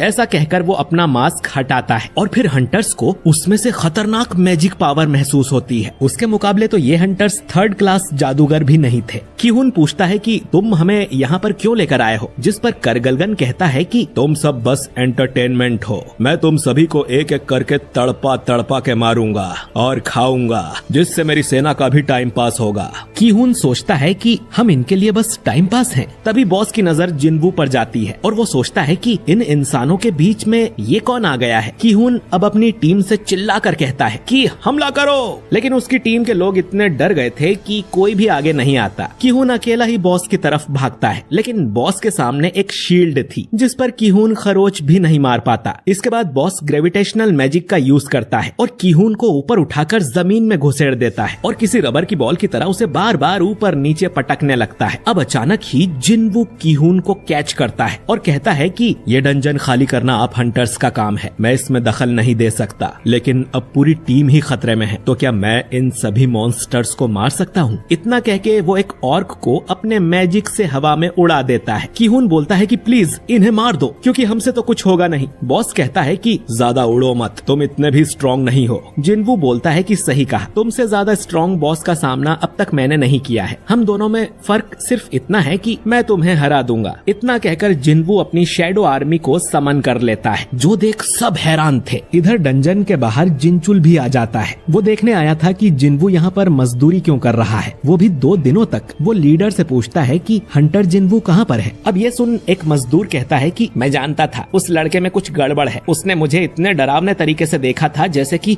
मुझे खा जाएगा। लीडर बताता है कि जिन्वू तो गेट के अंदर गया है कूली बन के। जिनचुल मन में सोचता है कि एस रैंक बनने के बाद से ही उस पे नजर रखी जा रही है। लीडर पूछता है कि जिन्वू आखिर कौन है, तो जिनचुल कहता है कि कल न्यूज देख लेना, पता चल जाएगा। लीडर बताता है कि चाहीन भी जिन्वू को पूछते हुए आई थी और गेट के अंदर गई थी। तभी गेट में से इन्हें काफी अजीब ऑरा महसूस होता है और जिनचुल अपनी टीम से कहता है कि इस गेट का मैजिक पावर फिर से चेक करो। अंदर चाहीन को उन सब हाई ऑर्क्स की लाशें मिलती हैं जिन्हें कीहून की टीम ने मारा था। चाहीन समझ गई थी कि टीम की जान खतरे में है और वो डंजन बॉस की तरफ जाने लगती है। इधर बॉस कहता है कि मेरी इतनी बड़ी सेना के सामने तुम्हारी ये छोटी सी आर्मी क्या कर लेगी। जिन्वू अब अपनी आर्मी के आसपास एक मोनार्क डोमेन बना लेता है। ये एक नई स्किल है जो उसने डीमन कैसल में लेवल 70 पास करने पर सीखी थी। इस डोमेन के अंदर उसकी शैडो आर्मी को पावर बफ मिलता है। उसके शैडो सोल्जर्स भी डीमन कैसल की लड़ाई में स्ट्रॉन्ग हो गए हैं। बाकी हंटर्स सोच रहे थे कि यहाँ चल क्या रहा है, एक अच्छा जादूगर भी बस 2 सोल्जर्स को समन कर सकता है, इतनी ज्यादा पावर एक इंसान में कैसे हो सकती है। अब बॉस की सेना शैडो आर्मी पर अटैक करती है, लेकिन जिन्वू की आर्मी ज्यादा स्ट्रॉन्ग थी। आयरन और इग्रिस तो अकेले ही 10-10 मॉन्स्टर्स को मार रहे थे और जिन्वू खुद भी इन्हें गाजर मूली की तरह काट देता है। हंटर टीम सोचती है कि ये तो चाहीन जितना स्ट्रॉन्ग है, ये कूली का काम क्यों कर रहा था। बॉस अब फायर ड्रैगन वाला मैजिक कर जिन्वू के कुछ सोल्जर्स जला देता है और कहता है कि तुम्हारे सोल्जर्स बस कठपुतली हैं। जिन्वू कहता है कि वो अपनी शैडो आर्मी को जितनी बार चाहे उतनी बार फिर से जिंदा कर सकता है। बॉस अब एक बड़ी सी शील्ड जिन्वू को दे मारता है, लेकिन वो उससे बच जाता है। फिर बॉस ग्रेविटेशनल मैजिक का यूज कर इन पे पत्थर की बारिश कर देता है और कहता है कि फिर मैं तुम्हारी शैडो आर्मी को तब तक मारता रहूंगा जब तक तुम्हारी मैजिक पावर खत्म ना हो जाए। वो फिर से फायर वाला मैजिक करता है और शैडो आर्मी को जला देता है। किहुन की टीम तो बस इधर उधर भागती फिर रही थी। जिन्वू समझ गया था कि अपनी मैजिक पावर का यूज कर बॉस जिन्वू को उससे दूर रखने की कोशिश कर रहा है। इधर जिनचुल को पता चलता है कि इस डंजन की मैजिक पावर एस रैंक के बहुत ही करीब है। जिनचुल कहता है कि मास्टर ऑफ हंटर्स को कांटेक्ट करो, हमें अटैक टीम की हेल्प करने अंदर जाना होगा। इधर नंबर में बॉस की सेना ज्यादा थी और शैडो आर्मी पर भारी पड़ रही थी। जिन्वू की मैजिक पावर जल्द ही खाली हो जाएगी और वो अकेला ही बचेगा। जिन्वू अब अपनी इन्वेंट्री में से एक माना बॉटल निकाल के अपनी मैजिक पावर बढ़ा लेता है और फिर अराइज कहकर मरे हुए मॉन्स्टर्स को भी अपनी शैडो आर्मी में भर्ती कर लेता है। जिन्वू कहता है कि वो जल्द ही डंजन बॉस को भी अपनी शैडो आर्मी में शामिल कर लेगा और उसे अपना कटप्पा बना लेगा। ये सुनकर बॉस की भी थोड़ी फट जाती है और वो सोचता है कि कहीं ये वो तो नहीं बाहुबली, लेकिन इसमें भी कुछ ग्लिच होता है और हमें पूरी बात सुनने को नहीं मिलती। बॉस आगे कहता है कि अगर ये सच में वो है तो मैं यहाँ क्या कर रहा हूँ। जब से मैंने आंखें खोली है मुझे सिर्फ एक ही कमांड सुनाई देती है, इंसानों को मारो, और वो इसी का पालन करेगा। बॉस अब अपने 4 सेनापति को भी हमला करने का ऑर्डर देता है। इधर चोई को पता चलता है कि जिस गेट में किहुन अपनी टीम लेके गया था वो तो एस रैंक के बराबर है और अगर उसके मॉन्स्टर्स गेट से बाहर निकल आए तो जेजू आइलैंड वाला कांड फिर से हो जाएगा। लेकिन इनके पास अब भी टाइम है गेट के अंदर जाके सभी मॉन्स्टर्स को मारने का। अगर कुछ गड़बड़ हुई तो इन्हें व्हाइट टाइगर गिल्ड और फील्ड गिल्ड को भी मदद के लिए बुलाना पड़ेगा। इधर बॉस के सेनापति आयरन टैंक और इग्रिस से लड़ रहे थे और वो लोग आराम से इनकी बैंड बजा देते हैं। हंटर भी इनकी मदद करने का सोचते हैं तो बॉस उन्हें अपने जादू से घायल कर देता है और कहता है कि बच्चों बड़ों की लड़ाई से दूर रहो। बॉस अब खुद लड़ने नीचे आता है और जिन्वू पर अपने जहर वाले जादू से अटैक करता है, लेकिन जहर और कर्स वाले जादू का जिन्वू पर कोई असर ही नहीं होता। वो अब अपने 2 जादूगरों को बुलाकर एक बड़ा सा आग का गोला बॉस की तरफ फेंकता है जो कि उसकी शील्ड को तोड़ता हुआ सीधा उसके मुंह पे जाके लगता है। चाहीन आके देखती है कि यहाँ ये चल क्या रहा है। हंटर्स की टीम तो किहुन को हील करने में लगी हुई थी। बॉस अब अपने जादू से बहुत बड़ा हो जाता है और जिन्वू को कुचलने की कोशिश करता है, लेकिन जिन्वू तुरंत ही वहाँ से हट जाता है और बोलता है कि मुझे जायंट्स पसंद नहीं है। बॉस अपने आग वाले जादू से अटैक करता है जिसमें शैडो आर्मी के साथ अपनी सेना भी जला देता है, लेकिन जिन्वू को तो खरोच भी नहीं आती और वो अपना डैगर बॉस की आंख में घुसा देता है। बॉस एक जादूगर है तो अपनी सेना के बिना वो कमजोर है और एक लड़ाई वाला हंटर आराम से जादूगर को हरा सकता है। बॉस फिर से जिन्वू पर आग से हमला करता है पर जिन्वू बच जाता है। उसके डैगर वाले हमले से बॉस को ज्यादा चोट नहीं आई थी तो वो एक बड़ी सी चेन से बॉस को बांध देता है और नीचे गिरा देता है। अब तक जिनचुल भी यहाँ आ चुका था। वो चाहीन से कहता है कि वो यहाँ अटैक टीम की मदद करने आया था, पर अब जिन्वू को देख लगता है कि उन्हें आने की जरूरत ही नहीं थी। चाहीन समझ जाती है कि जिन्वू जरूर कोई टॉप टियर फाइटर है जिसे जिनचुल भी जानता है। वो पूछती है कि आखिर ये हैंडसम नौजवान बाहुबली है कौन। जिनचुल कहता है कि मुझे भी ज्यादा नहीं पता। खैर, जिन्वू ने बॉस के 4 सेनापति भी अपनी शैडो आर्मी में शामिल कर लिए थे। बॉस चिल्लाता है, कुछ भी हो जाए मैं झुकेगा नहीं साला। करगलगन नाम सुन के चोमू समझा क्या? फायर है मैं। लेकिन फिर बॉस अपने ही सेनापति के हाथों मारा जाता है। खैर, अब जिन्वू करगलगन की बॉडी पे हाथ रख के कहता है कि अराइज, और उसकी शैडो को भी अपनी आर्मी में शामिल कर लेता है। शैडो बनने के बाद करगलगन काफी विनम्र हो गया था। अब सिस्टम इसका नाम रखने को बोलता है तो जिन्वू इसके लंबे दांतों को देख इसका नाम रखता है टस्क बाबा, और सिस्टम ने टस्क को इलाइट नाइट रैंक दी हुई थी जो कि जिन्वू ने पहले कभी नहीं देखी। ए रैंक के डंजन बॉस की शैडो तो कमाल की है और ढेर सारे हाई ऑर्क्स भी अब उसकी शैडो आर्मी का हिस्सा बन गए हैं, जिससे जिन्वू और भी ज्यादा स्ट्रॉन्ग हो गया है। जिनचुल और बाकी लोग अब जिन्वू के पास आते हैं हैं जिन्हें उसने नोटिस भी नहीं किया था। हंटर टीम उससे ढेर सारे सवाल करने लगती है, लेकिन जिनचुल कहता है कि जिनवू एसोसिएशन का टॉप सीक्रेट है, तो आज यहाँ जो कुछ भी हुआ हम इसके बारे में बाहर किसी को नहीं बताएंगे। जिनवू ने एस रैंक जितनी पावर दिखा के आप सबको बचाया है, तो उनसे बिना सवाल किए उन्हें यहाँ से जाने दो। किहुन कहता है कि तुम्हारी वजह से आज हम सब जिंदा हैं, और सभी उसका शुक्रिया करते हैं। जिनवू अब उस हीलर को उसकी डायरी वापस लौटा देता है, और फिर जिनचुल जिनवू को यहाँ से बाहर ले जाने लगता है। चाहीन से जादूगर पूछती है कि आप ये कुदाली लेके क्यों घूम रही हो, जिस पर चाहीन शर्मा जाती है कि अब उस बाहुबली को लगेगा कि मैं पागल हूँ। जादूगर पूछती है कि कौन बाहुबली, तो चाहीन बोलती है कि कुछ नहीं। किहुन अब ये सारी बातें चोई को बता देता है, और चोई उससे पूछता है कि मुझमें और जिनवू में ज्यादा स्ट्रॉन्ग कौन होगा। किहुन पूछता है कि क्या एक ए रैंक हंटर को आप अकेले हरा सकते हो बिना किसी सपोर्ट के। चोई कहता है कि नहीं, शायद उसका नाम फालतू में ही अल्टीमेट हंटर रखा है। खैर, किहुन भी अब चाहता था कि चोई जिनवू को उनकी गिल्ड में भर्ती कर ले। खैर, अगले दिन जिनवू जिन्हो से मिलने जाता है, और जिन्हो उसे बताने लगता है कि उसके बाप ने क्या शर्त रखी है। इसी समय हम एक नए कैरेक्टर ली मिनसुंग को देखते हैं, और ये यहाँ ढेर सारे न्यूज रिपोर्टर्स आए थे। असल में आज ली मिनसुंग नाम के आदमी की रैंक चेक होनी थी, और उसी ने इन सब लोगों को यहाँ बुलाया था क्योंकि वो एक फेमस एक्टर है। तभी बेक और चोई भी यहाँ पर आते हैं और सोचते हैं कि आज यहाँ इतनी भीड़ क्यों है। रिपोर्टर्स इनसे पूछने लगते हैं कि क्या आप यहाँ मिनसुंग को अपनी गिल्ड में भर्ती करने आए हैं, लेकिन इन्हें तो पता भी नहीं था कि मिनसुंग है कौन। ये तो यहाँ जिनवू के लिए आए हैं। चोई कहता है कि मिनसुंग ने तो पहले ही फील्ड गिल्ड को साइन कर लिया है, मैं तो यहाँ किसी और के लिए आया हूँ। जो सुन सभी रिपोर्टर्स निराश हो जाते हैं। बेक को भी पता चल गया था कि कैसे जिनवू ने उसके हंटर्स को बचाया है, जिस पर चोई कहता है कि कम से कम हमारा कोई हंटर मरा तो नहीं, जैसे रेड गेट में तुम्हारा किहुन मरा था। खैर, ये दोनों जिनवू को अपनी गिल्ड में भर्ती करना चाहते हैं और आपस में बहस करने लगते हैं। तभी यहाँ पर लिम ग्यू नाम का आदमी आता है, जो कि असल में फील्ड गिल्ड का मास्टर है, और इनसे पूछता है कि तुम लोग भी मिनसुंग को भर्ती करने आए हो क्या।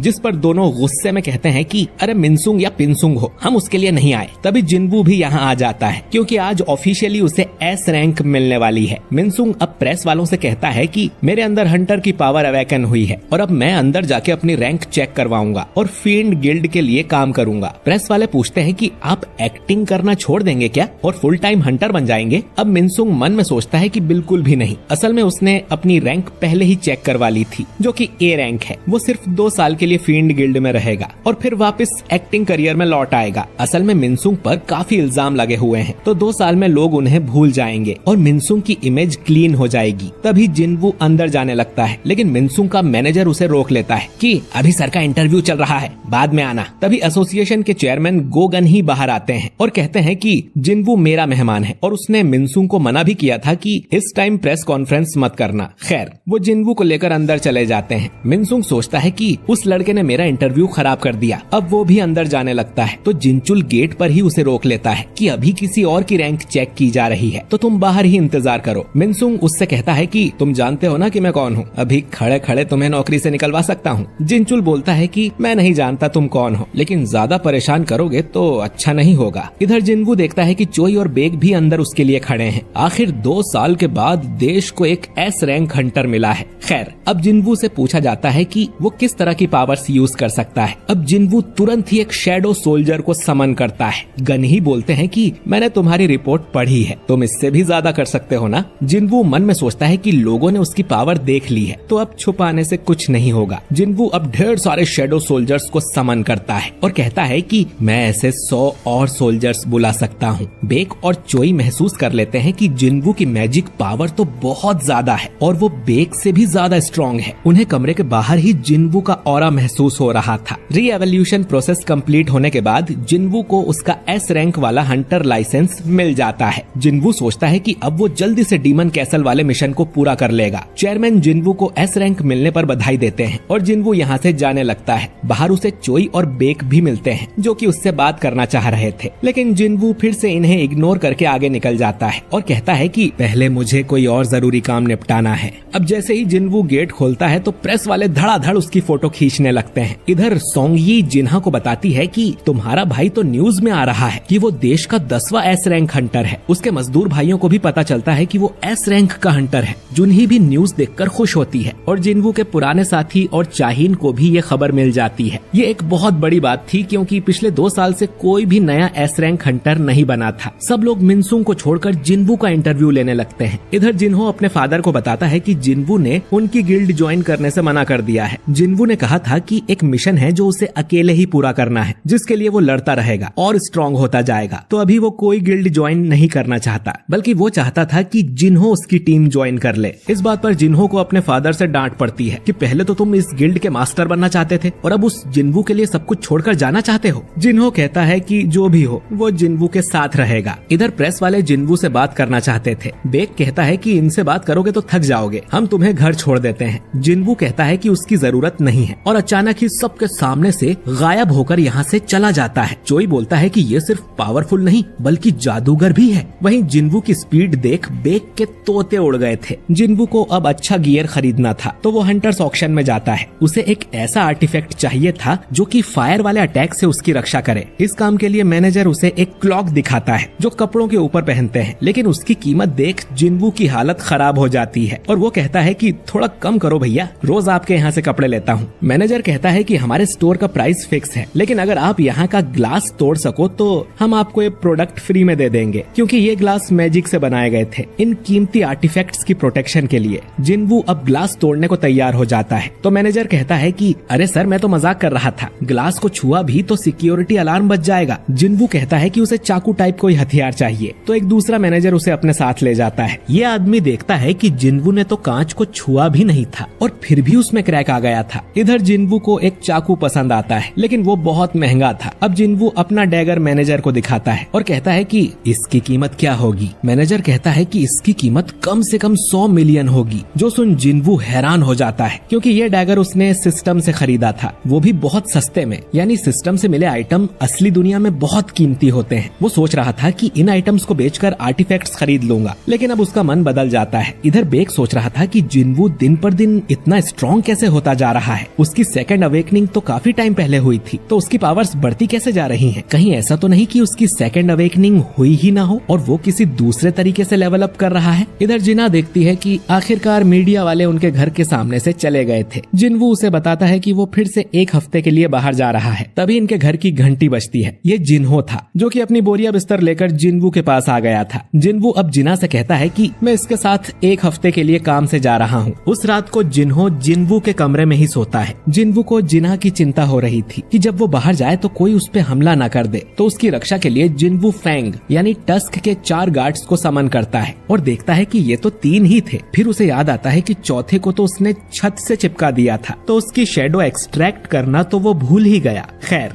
इन 3 में से एक भी जिना को प्रोटेक्ट करने के लिए काफी होगा। वो अब शेडो बनके जिना के साथ ही रहेगा। इसके बाद जिन्वू अपने मोहल्ले की सिक्योरिटी भी बढ़ा देता है। वो कुछ शेडो सोल्जर्स को समन करता है और उन्हें मोहल्ले की पेट्रोलिंग पर लगा देता है, ताकि कोई भी बुरा इंसान इनके मोहल्ले के आसपास भी ना भटके। इस समय हम आसमान में एक एंट को उड़ते हुए देखते हैं, जो कि शायद उसी जेजू आइलैंड से उड़ी होगी। खैर, अगले दिन जिन्वू जिन्हो के साथ निकल जाता है। जिन्वू कहता है कि वो कुछ दिनों के लिए ट्रेनिंग करने जा रहा है। इसके बाद जिन्वू फिर से डीमन कैसल में एंटर करता है। वो अपने साथ 2 आइटम भी लाया था, जिससे उसे हीट प्रोटेक्शन मिलेगी। तभी उसे एक क्वेस्ट मिलता है कि उसे डीमन मोनार्क बारन को मारना है। अब पिछली बार जिन्वू ने 75 फ्लोर पार कर लिए थे, वो अब सीधा 76वें फ्लोर पर जाता है। इधर जिन्हो के फादर और मदर बात कर रहे थे कि उन्हें लगा नहीं था कि जिन्हो ऐसे घर छोड़ के चला जाएगा। तभी जिन्हो के फादर को हार्ट अटैक आता है और वो बेहोश हो जाते हैं। इधर जिन्वू के सामने एक बहुत बड़ा डीमन आता है, तो उसे मारने के लिए जिन्वू टस्क को समन करता है और उसे अपना स्पीयर ऑफ एवराइज भी दे देता है, जिससे उसकी पावर बढ़ जाए। टस्क अब अपने आग वाले जादू से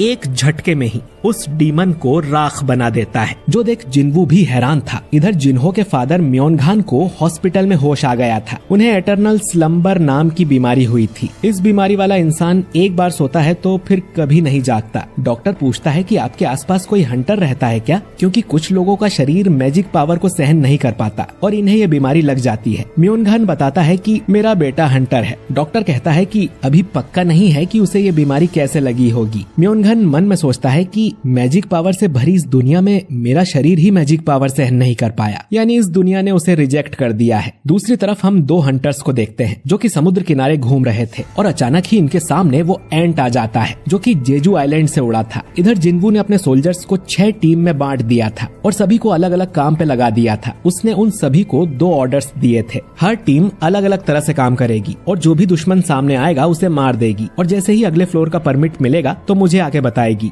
इस तरह से जिनवू जल्दी जल्दी आगे बढ़ पाएगा। पिछले 2 दिन में वो 80वें फ्लोर पर आ गया है। तभी वो देखता है कि उसका माना लेवल कम हो रहा था, यानी कोई था जो उसके सोल्जर्स को मारता जा रहा था। ये हाई ऑर्क वाली टीम थी जो कि डीमन से पिट रही थी। इस डीमन ने पहले टीम ए पर अटैक किया, फिर टीम बी पर, और अब ये टैंक वाली टीम पर अटैक कर उसे भी खत्म कर देता है। जिनवू गायब होकर ये सब देख रहा था और ये डीमन नाइट जिनवू पर भी अटैक कर देते हैं, लेकिन जिनवू आराम से इन्हें मार देता है और जिनवू आखिरी बचे नाइट को भी मारने वाला था, लेकिन तभी वो नाइट सरेंडर कर देता है और कहता है कि मुझे मत मारो। जिनवू उसका हेलमेट निकालता है तो ये एक लड़की थी। जिनवू बोलता है कि तुम लोगों ने मेरी सेना पर हमला किया और अब चाहती हो कि मैं तुम्हें जिंदा छोड़ दूं, और वैसे भी तुम्हारे साथी तो मर चुके हैं। ये डीमन लड़की जिसका नाम एसिल था कहती है कि इनकी ड्यूटी मुझे प्रोटेक्ट करने की थी, उसमें ये मर भी गए तो क्या हुआ। जिनवू सोचता है कि ये लड़की तो बहुत सेल्फिश है, वो इसे जिंदा छोड़कर यहाँ से जाने लगता है। तो एसिल मौका देखकर उस पर पीछे से वार करने की कोशिश करती है, लेकिन टस्क अपने कवच वाले जादू से उसे बचा लेता है। एसिल फिर से माफी मांगती है और कहती है कि मुझे मत मारो, तुम जो कहोगे मैं वो करूंगी। जिनवू पूछता है कि क्या वो उसे अगले फ्लोर का एंट्री परमिट दिला सकती है। एसिल कहती है कि वो परमिट उसकी फैमिली के पास है और वो जिनवू को लाके दे देगी। बाकी उसे सभी फ्लोर्स के परमिट की लोकेशन पता है। अगर जिनवू उसे और उसकी फैमिली को जिंदा छोड़ दे तो एसिल जिनवू को वहाँ तक ले जा सकती है। अब जिनवू डरावने तरीके से पूछता है कि क्या मैं तुम पर भरोसा कर सकता हूँ, और एसिल कहती है कि वो झूठ नहीं बोल रही। जिनवू अब परमिट के बदले उसे जिंदा छोड़ने को मान जाता है और फिर पूछता है कि आखिर तुम लोग हो कौन। इधर हम उसी आइलैंड को देखते हैं जिस पर वो एंट मॉन्स्टर उड़कर आ गया था। उसने यहाँ पर तबाही मचा दी थी और कई सारे लोगों को मार दिया था। इधर जिनवू एसिल से पूछता है कि क्या उसे भी अपने माइंड में इंसानों को मारने की आवाज सुनाई देती है। एसिल कहती है कि नहीं, लेकिन हमें दूसरी कमांड मिलती है, अपनी जगह को प्रोटेक्ट करो, यानी कि ये लोग डंजन वाले मॉन्स्टर से अलग हैं। जिनवू पूछता है कि ये आवाज उसे कब से सुनाई दे रही है, जिस पे एसिल कहती है कि जब से वो यहाँ पर आए हैं तब से। ये सुन जिनवू चौंक जाता है। एसिल कहती है कि इससे पहले वो डीमन रेल्म में थी। जिनवू पूछता है कि तुम डीमन रेल्म में क्या कर रही थी। अब एसिल के साथ फिर से वही ग्लिच होने लगता है जो इससे पहले टस्क और बारका के साथ हुआ था, और वो एक रोबोट टाइप आवाज में बोलती है कि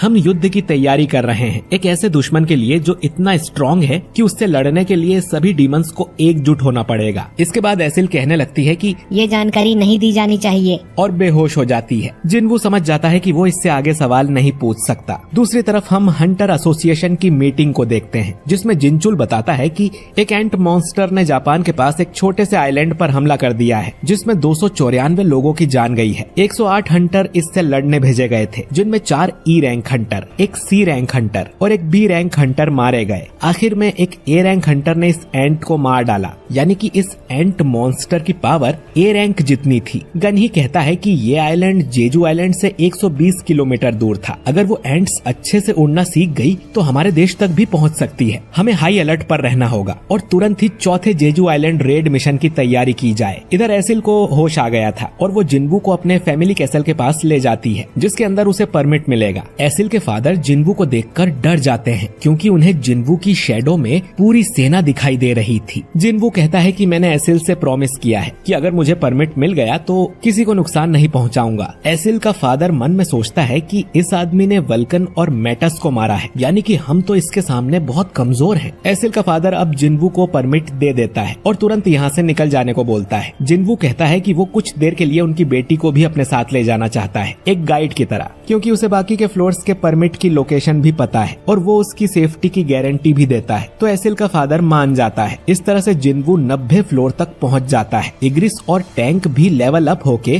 ज्यादा स्ट्रॉन्ग हो गए थे। उनकी पावर अब एस रैंक और ए रैंक के बराबर की थी। एसिल अपने साथ कुछ गिफ्ट भी लेकर आई थी क्योंकि 90 फ्लोर के बाद इन्हें टॉप रैंक वाले क्लैन मिलेंगे जो कि काफी स्ट्रॉन्ग हैं, जिनसे अगर बातचीत करके परमिट मांग लें तो अच्छा रहेगा। जिनवू पूछता है कि अगर मैं कमजोर होता तो क्या तुम्हारे फादर मुझसे बातचीत करते? नहीं ना, दुनिया ऐसे ही चलती है। मैं तुम्हारी क्लैन छोड़कर बाकी सबको हरा दूंगा और तुम्हारी राधीरू क्लान नंबर 1 हो जाएगी। एसिल पूछती है कि वो उसके लिए इतना क्यों करेगा, जिस पर जिनवू कहता है कि क्योंकि मैं तुम्हें पसंद करता हूँ। जो सुन एसिल शर्मा जाती है। असल में जिनवू एसिल को जिन्हों की तरह समझ रहा था और बुद्धू लोगों से उसकी दोस्ती जल्दी हो जाती है। जिनवू एसिल को यहीं से वापस लौटने को बोलता है क्योंकि अगले फ्लोर पर काफी स्ट्रॉन्ग दुश्मन मिलेंगे। तो एसिल उसे परमिट्स की लोकेशन बता दे, बाकी सब जिनवू कर लेगा। एसिल कहती है कि वो उसके साथ आखिरी तक चलना चाहती है और देखना चाहती है कि जिन्वू कितना लेवल अप हो सकता है। जिन्वू अब उसे साथ ले जाने को मान जाता है। अगले फ्लोर्स पर जिन्वू का सामना और भी पावरफुल डीमन से होता है, लेकिन फिर भी जिन्वू धीरे धीरे आगे बढ़ता जाता है और 97th फ्लोर भी क्लियर कर देता है। इधर चोई और चाहिन दोनों को इन्फॉर्म कर दिया गया था कि जेजू आइलैंड रेड मिशन फिर से होने वाला है और इनके साथ साथ देश के सभी एस रैंक हंटर्स को भी ये बात बता दी गई है। चाहिन सोचती है कि यानी जिन्वू भी साथ चलेगा। इसके बाद चोई कहता है कि पड़ोसी देश जापान भी इसमें हमारी मदद करेगा, क्योंकि अगर वो एंट उड़ने लगी तो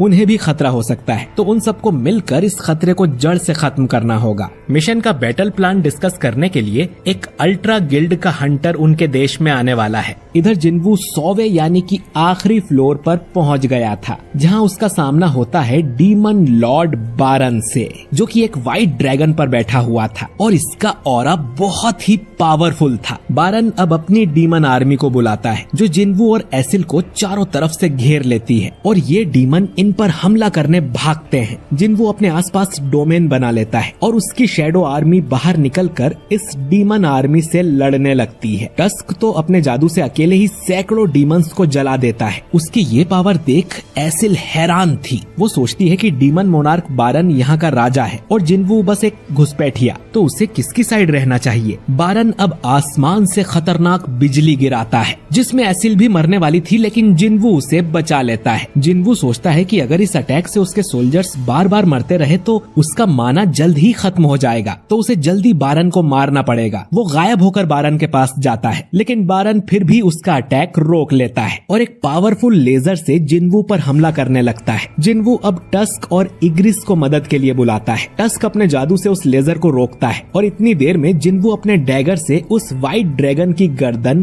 काट देता है, जिससे बारन नीचे आ गिरता है। दूसरी तरफ हम हंटर्स की मीटिंग देखते हैं, जिसमें ड्रॉ सोर्ड गिल्ड का मास्टर गोतो भी शामिल था। ड्रॉ गिल्ड पड़ोसी देश जापान की बहुत बड़ी गिल्ड है, जिसमें 11 एस रैंक के हंटर हैं और ये पूरे एशिया की दूसरी सबसे बड़ी गिल्ड है। और ये लोग जेजू आइलैंड वाले मिशन में कोरिया की हेल्प करने आए हैं। गोतो की ट्रांसलेटर हानेकावा बताती है कि उड़ने वाली एंट्स की जिंदगी सिर्फ 1 साल की ही होती है, तो अगर क्वीन एंट मारी जाए तो बाकी एंट्स 1 साल में अपने आप ही खत्म हो जाएंगी। और पिछले 3 रेड मिशन को देखने से इन्हें ये भी पता चला है कि ये एंट्स पावरफुल एनिमीज की तरफ अट्रैक्ट होती हैं और इसका फायदा उठाकर हम कोई प्लान बना सकते हैं। तो इस मिशन में ड्रॉ गिल्ड के 11 में से 10 एस रैंक हंटर शामिल होंगे, जिनमें गोतो भी है। हम सारी एंट्स का ध्यान अपनी तरफ कर लेंगे और आप लोगों की जिम्मेदारी होगी एंट क्वीन को मारने की। जिनचुल कहता है कि फिर तो आपको हजारों एंट्स का सामना करना पड़ेगा, जिस पर गोतो बोलता है कि हम सिर्फ चारे की तरह एक्ट करेंगे, तो इसमें कोई दिक्कत नहीं होगी।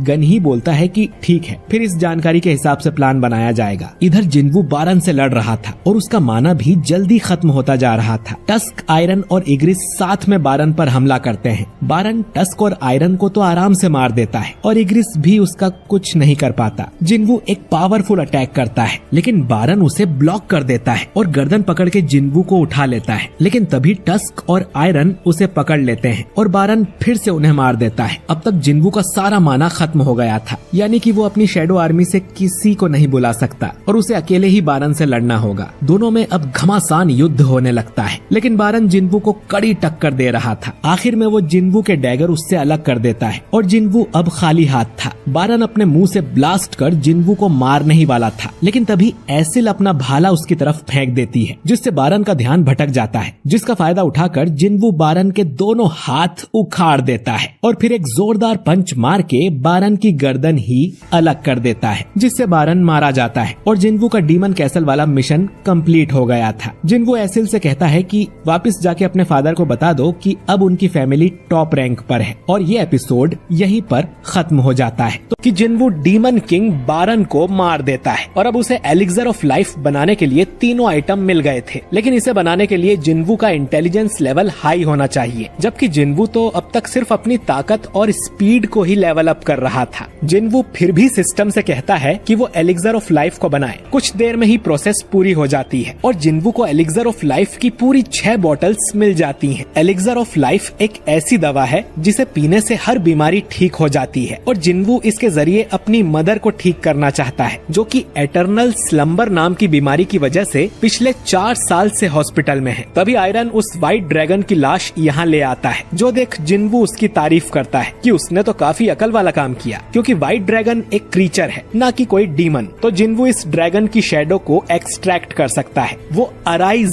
कहता है, जिससे अब ये ड्रैगन भी जिन्वू की शैडो आर्मी का हिस्सा बन जाता है। सिस्टम इसका नाम रखने को बोलता है, तो जिन्वू इसका नाम काइसेल रखता है। एसिल बोलती है कि इस पर बैठकर तो हम बहुत जल्दी वापस घर पहुंच जाएंगे और महल में जाकर वो पार्टी भी कर सकते हैं, लेकिन जिन्वू जितना हो सके उतना जल्दी यहाँ से निकलना चाहता था, ताकि जल्दी से अपनी मदर को ठीक कर सके, और एक एक फ्लोर करके वापस जाने में तो बहुत टाइम लगेगा। तभी जिन्वू देखता है कि रिवॉर्ड में उसे एक रूइन स्टोन मिला था, जिससे उसे एक नई पावर मिलती है, शैडो एक्सचेंज, यानी कि वो अपने किसी भी शैडो सोल्जर के साथ जगह बदल सकता है, चाहे वो दुनिया के किसी भी कोने में हो। जिन्वू अब एसिल से कहता है कि वो अकेली ही घर वापस चली जाए, उसके पास इतना टाइम नहीं है, किस्मत में हुआ तो वो फिर मिलेंगे। इतना कहकर जिन्वू यहाँ से गायब हो जाता है। एसिल उससे कुछ कहना चाहती थी, लेकिन जिन्वू यहाँ से जा चुका था और उसकी जगह पर एक शैडो सोल्जर आ जाता है। ये वही सोल्जर था जिसे जिन्वू अपने मोहल्ले की निगरानी करने के लिए छोड़कर आया था, और जिन्वू उसकी जगह टेलीपोर्ट होकर अपने मोहल्ले में आ गया था। ये पावर फिर से यूज करने के लिए उसे 3 घंटे का इंतजार करना होगा। तो जिन्वू अपने ड्रैगन काइसेल को बुलाता है और उस पर बैठकर हॉस्पिटल की तरफ जाने लगता है। इधर गनही जेजू आइलैंड मिशन का प्लान बना रहा था। ये लोग हंटर्स की मैजिक पावर का यूज कर एंट्स को उनकी क्वीन से अलग कर देंगे। इसके बाद ये रेडियो वेव्स का इस्तेमाल करेंगे, जिससे एंट्स आपस में कम्युनिकेट ना कर सके। फिर दूसरी टीम नेस्ट में घुसकर एंट क्वीन को मार देगी। इन्हें ये नहीं पता कि रेडियो वेव्स वाला आइडिया काम करेगा भी या नहीं। अगर कुछ उल्टा हुआ तो इन्होंने वहाँ से भागने का प्लान भी बनाया है। अब इन्हें बस हंटर्स को उस आइलैंड पर भेजना है। गनही जिनचुल से पूछता है कि जिन्वू से कांटेक्ट हुआ क्या। जिनचुल कहता है कि अब तक तो नहीं। इधर हम बेक को देखते हैं, जो कि अपने पुराने दोस्त के साथ डिनर कर रहा था। इसका नाम मिनब्यूंगू है और ये एक एस रैंक हीलर है, और ये दुनिया के उन हंटर्स में से एक है जो कि इतनी कम उम्र में रिटायर हो गए हैं। ब्यूंग बोलता है कि बेक सच में उस आइलैंड पर वापस जाने वाला है, जबकि उसने अपनी आंखों से वहाँ पर यूनसुक को मरते देखा था, जो कि इनका तीसरा दोस्त था। बेक कहता है कि इसलिए मुझे जाना पड़ेगा। अगर वो एंट्स यहाँ पर आ गई तो पूरे देश का हाल भी वैसा ही होगा। ब्यूंग पूछता है कि तुम कब से देशभक्त बन गए। बेक कहता है कि जो भी रीजन हो उसे जाना तो पड़ेगा ही। ब्यूंग बोलता है कि अगर तुम मुझे भी साथ ले चलना चाहते हो तो मैं कभी नहीं जाऊंगा। बेक कहता है कि वो तो बस उसे गुड बाय बोलने आया है, क्योंकि क्या पता कि अब वो दोनों मिले या नहीं। ब्यूंग बताता है कि वो गवर्नमेंट जॉब की तैयारी कर रहा है, उसे कोई खून खराबा नहीं देखना, इसीलिए वो हंटर वाले काम से रिटायर हुआ था। वो गवर्नमेंट जॉब करके नॉर्मल जिंदगी जीना चाहता है। बेक सोचता है कि तुम सही कह रहे हो, हंटर्स ही हैं जो नॉर्मल नहीं है, लेकिन उसे आज तक ऐसा कोई हंटर नहीं मिला जिसे लड़ना पसंद नहीं हो। मॉन्स्टर से लड़ना तो इनका रूटीन बन गया है। कुछ लोगों को तो इसमें मजा भी आता है। कहीं अवेकनिंग के लिए यही कंडीशन तो जरूरी नहीं। इसके बाद दोनों थोड़ा मजाक करते हैं। इधर जिन्वू हॉस्पिटल में आ गया था। वो देखता है कि उसकी मदर की गर्दन पे जलने के निशान थे, जो कि असल में जिन्वू की वजह से ही हुआ था, लेकिन उसकी मदर ने उसे बिल्कुल भी नहीं डांटा था। जिन्वू अब सोच रहा था कि उसे ये एलिक्सर ऑफ लाइफ यूज करना चाहिए कि नहीं, पता नहीं इससे क्या होगा। लेकिन सिस्टम ने जिन्वू को कई सारे चमत्कार दिखाए हैं। वो खुद भी ई रैंक हंटर से एस रैंक हंटर बन गया है, इसीलिए जिन्वू को सिस्टम पर भरोसा है। जिन्वू अब एलिक्सर ऑफ लाइफ की बोतल निकालता है और उसकी मदर को पिला देता है। इसके बाद दवाई का असर होने लगता है और उसकी मदर ठीक होने लग जाती है, बल्कि उसकी मदर की गर्दन पे जो जलने का निशान था वो भी चला जाता है। जिन्वू उन्हें जागने के लिए कहने लगता है, क्योंकि उसने अभी तक जितनी भी मेहनत की है वो सिर्फ अपनी मदर को ठीक करने के लिए ही की है। दूसरी तरफ जिना का भी आज कुछ काम में मन नहीं लग रहा था और आसमान में पूरा चांद निकला हुआ था। कुछ देर में जिन्वू अपनी आंखें खोलता है और देखता है कि उसकी मदर जाग गई थी। वो जिन्वू को पहचान जाती हैं और पूछती हैं कि वो कितने टाइम से सो रही थी और जिना कैसी है। जिन्वू बताता है कि पूरे 4 साल से, और जिना ठीक है। वो जिन्वू से कहती हैं कि वो कितना बड़ा हो गया है और उसे चोट भी लगी थी, उसने जरूर बहुत मेहनत की होगी। जिन्वू रोते हुए कहता है कि वो ठीक है और उसकी आंखों से आंसू निकलना बंद ही नहीं होते। अगली सुबह डॉक्टर्स को पता चलता है कि एटर्नल स्लीप वाली पेशेंट को होश आ गया है, जो सुन उन्हें यकीन नहीं हो रहा था। जिना भी यहाँ आ जाती है और अपनी मदर को ठीक देख रोते हुए उन्हें गले लगा लेती है। जिन्वू सोचता है कि उसकी सारी मेहनत रंग लाई और उसे असली रिवॉर्ड अब मिला है। दूसरी तरफ गनही एक प्रेस कॉन्फ्रेंस बुलाते हैं और सबको बताते हैं कि hunter association 4th Jeju island raid mission करने जा रहा है। इस मिशन में न सिर्फ हमारे देश के एस रैंक हंटर शामिल होंगे, बल्कि जापान से भी 10 एस रैंक हंटर आने वाले हैं। ए रैंक और उससे नीचे वाले हंटर्स भी सपोर्ट के लिए इस मिशन में हिस्सा लेंगे और इस बार हम जरूर उन एंट्स का सफाया कर देंगे। ये न्यूज देख के ब्यूंग ब्यूंग को याद आता है कि कैसे वो और यूनसुक जेजू आइलैंड पर जाने से डर रहे थे, पर यूनसुक ने कहा था कि जो लोग लड़ नहीं सकते वो तो और भी ज्यादा डर रहे होंगे, तो इस काम को सिर्फ हम ही पूरा कर सकते हैं, वरना ये देश एंट्स का नेस्ट बन जाएगा। तभी बेक नींद में बड़बड़ाता है कि मैं उन चींटियों को अपने हाथों से कुचल दूंगा। खैर, शायद ब्यूंग का भी मिशन पर जाने का मन हो रहा था। इधर जिन्वू और जिना अपनी मदर को घर ले आते हैं, जो कि पूरा बिखरा हुआ पड़ा था, क्योंकि जिन्वू गया है तब से जिना ने बिल्कुल भी सफाई नहीं की। ये तीनों मिलकर अब घर की सफाई करने लगते हैं। अपने घर को पहले जैसा देख जिन्वू बहुत खुश था, लेकिन उसे पता नहीं क्यों काफी अजीब लग रहा था, जैसे कि उसने कोई लाइन क्रॉस कर दी हो जो उसे नहीं करनी चाहिए थी। उसकी मदर क्यों